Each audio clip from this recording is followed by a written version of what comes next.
What's going on, everybody? It's Carmine from Barmine Tech, and today we're going to be talking about setting up Cloudflare DDNS on your Proxmox server. So there is a helper script that will help you set up the Cloudflare DDNS LXC container. And if you're not familiar with Cloudflare DDNS is, or DDNS in general, it's pretty much a dynamic DNS.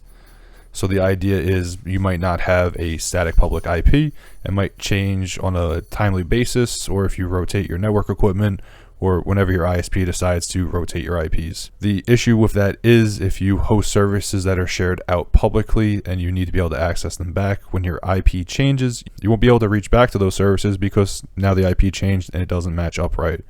That's where DDNS comes into play. So as it dynamically updates the DNS, it'll be able to point it to a domain and then reflect it so it has the proper IP address for your home or wherever it might be as it dynamically changes. I know that was a lot of words to explain something really simple. Pretty much it's just going to make it, as your public IP changes, it's going to update it to a domain name, and then you could use that domain name to access back to your home lab or your home network or wherever you might be running this.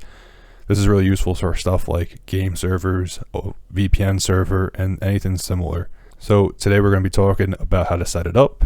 And one thing you are going to need is an account with Cloudflare and a domain name with Cloudflare. If you want to purchase a domain from one of the other brokers and then move it into Cloudflare, that's fine, but you are going to need a domain name that's going to be in Cloudflare. So let's get this started. So the first thing we're going to do is come over to the Proxmox helper scripts as always, and under the network and firewall group, there is Cloudflare DDNS. The setup is really simple. It's a couple clicks, and then you just input a couple options, and then it's all set. So what we can do over here is just come over to copy the bash script, come back over to our Proxmox server, and I'm going to run it up here on the Barmine Tech server. I'm going to open up a shell, make it a little bit bigger, and we're going to paste it in there. I'm going to click enter, and you can see it's going to start the install. I'm going to go with the default settings because that's going to work good for me. So I'm just going to click enter, and now I'm going to let this run in the background. While that works, we're going to come over to Cloudflare and we're going to talk about some of the setup that we need to do here. So you can see I already have the barminetech.test.net domain here. We're going to be using this today. One thing we are going to need is an API key. I'm going to show you in a few minutes what we're going to do with that. But to start off, we're going to come up to the top right corner and we're going to go to our profile. Over here on the left, we're going to go to API tokens. And now we're going to create a token. Here we're going to do edit DNS zone. All we need to do over here is come to zone resources and select the domain we want to work with. If you have multiple, it'll show them all. Just select whichever one you want to use. And other than that, we're all set. I'm just going to come to continue to summary. I'm going to create the token, and right here is our token. You might want to copy this into a notepad or whatever else because we are going to need this in a few minutes like I mentioned. If I come over to Proxmox, we can see that it's just updating the container right now for the operating system, and we should be just about done. And you can see right here we timed it perfectly. We're going to enter the Cloudflare API token.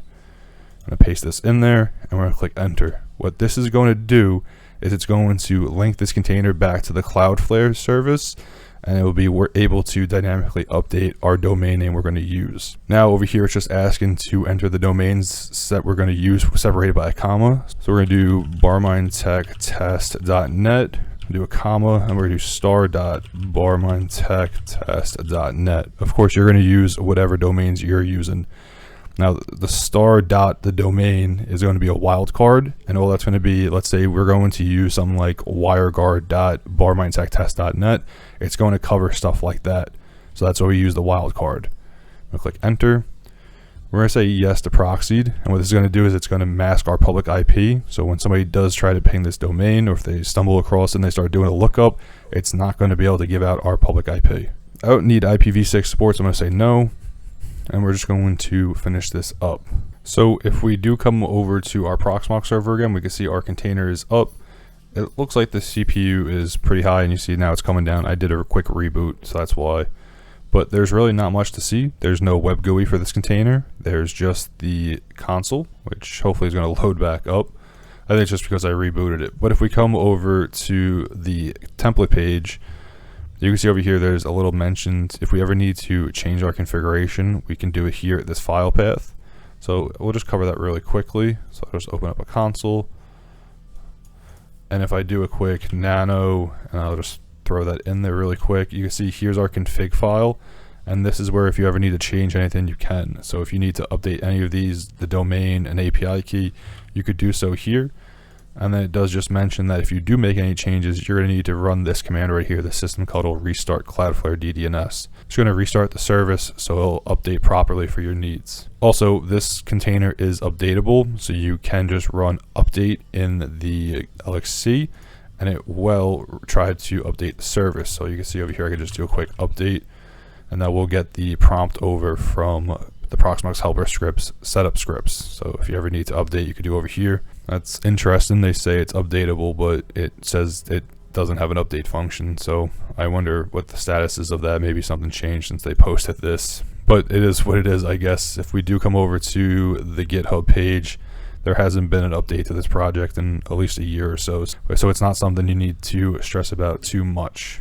Now, the real test will be if I come over here and I want to ping my domain. You can see now it's proxying this address out. So 104 is not my public IP address, and you can see now it's being proxied and it's working its way out.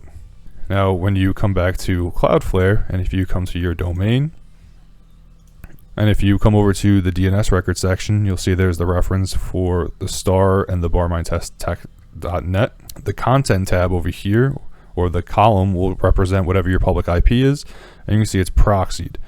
Of course, I'm going to cover mine up, but it should reflect what yours is, and as it changes, or if it does change, it'll automatically update this domain listing. Like I mentioned, this is something that's really helpful to have, especially if you're running like a VPN server or game servers or something else, and you want to be able to share it out without having the risk of your IP changing. Like I said, this is a really helpful project to have just as you start hosting some more services. If you do have something that needs to have a static IP, this is a good way to move it over to a domain and ensure that the IP always stays what you need it to be.